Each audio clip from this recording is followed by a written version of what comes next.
Having an ego is not good for you.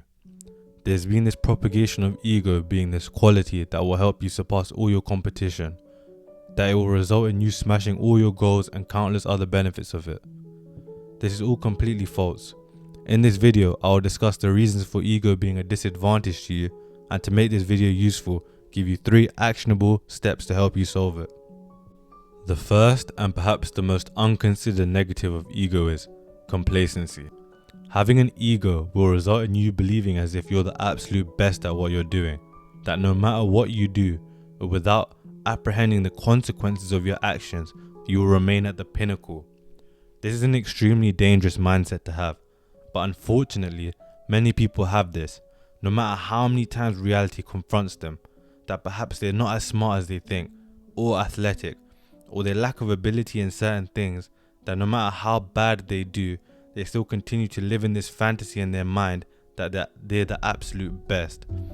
This complacency will stop you progressing in life. If you feel like you've achieved it all, or that you're the best, how will you possibly push yourself to actually achieve something worthwhile? When most people feel like they're the best at something without putting any hard work, they fail to actually do anything to change that. They toss their losses to luck and chance, and continue living in their blind realities. I feel like most people have found themselves guilty of this at certain points in their lives. I'm guilty of this at times too, believing I've created a superior product without any firm data proving that, or that I can do well in certain things in life without putting in any real work. The sad part about this is complacency is something that people only tend to realize when it's too late. The only way to solve this is with one simple practice. Focus on improving from who you were yesterday. You're probably thinking, how do I actually go about that? Here's how. First, you need to measure where you are at right now in a goal or subject relevant to you in your life. I'll give you 2 examples. If you own a business, find out what your total revenue is up until this point. What has your monthly growth rate been? What are you doing to improve it? Once you have assessed where you are currently at, put in place procedures to make sure you improve from that every day. It could be things like you're working on your marketing and many other things, but I don't want to get into it in this video. Another example is if you're studying for anything in life, then I recommend this app called the Forest app. With this, you can track how much focus time you spend on categories of your own choice. If you use this app properly, you can track your productivity data over days, weeks, and months. And the app will also give you figures such as the time in the day you are most productive, what day in the week you are most productive, and many more. I use this app pretty much every day, and I feel like it has helped a lot with me being accountable for how much time I actually spend working towards my goals. It helps me optimize my schedule for when I know I'm most productive throughout the day, and it's also fun to just watch our forest grow from just grass to many different types of species of trees and plants.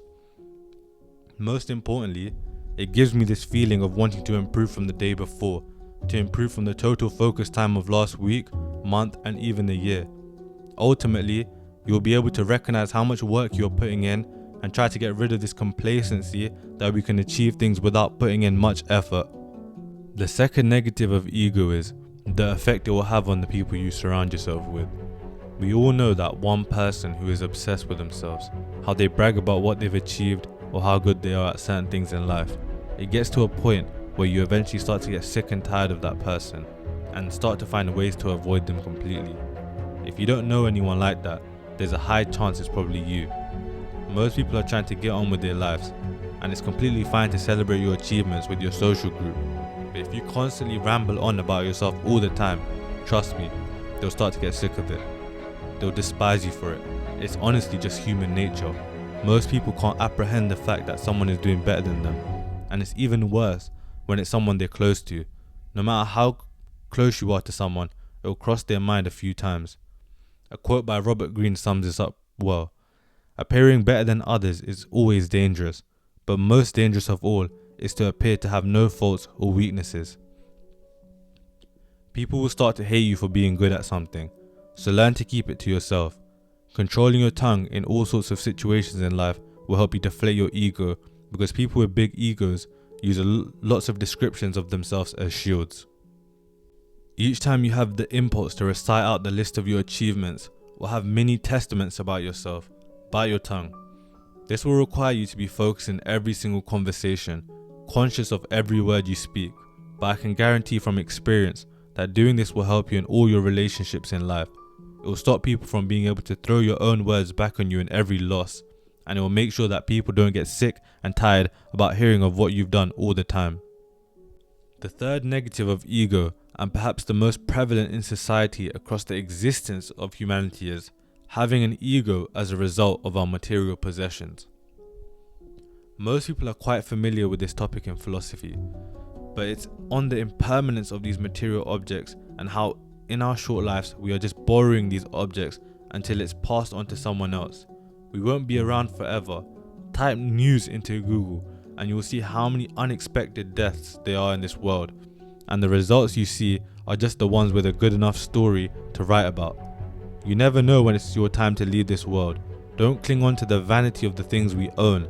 Treasure the things in your life that actually matter, your relationships, the improvement of yourself and mind. Work to have an impact on the world outside of the small confinement of your greed. Learn to detach from the items your ego clings to the most. Marcus Aurelius quotes, "Very little is needed to make a happy life. It is all within yourself, in your way of thinking." Complacency, being repulsed by your close associates, and materialism. No matter what benefits people try to attach to having an ego, they will all be undone by these three factors. For the confidence they claim it brings, you will eventually sustain an arrogance. For the success it may bring, you will eventually be ruined by complacency. For the materialism it brings, it will lead to madness in the pursuit of vanity. This was my take on ego and how we have to eliminate it to pursue self-mastery. Thank you for watching. Hit the like button below if you found this video useful, and subscribe to join me on this path of continuous learning.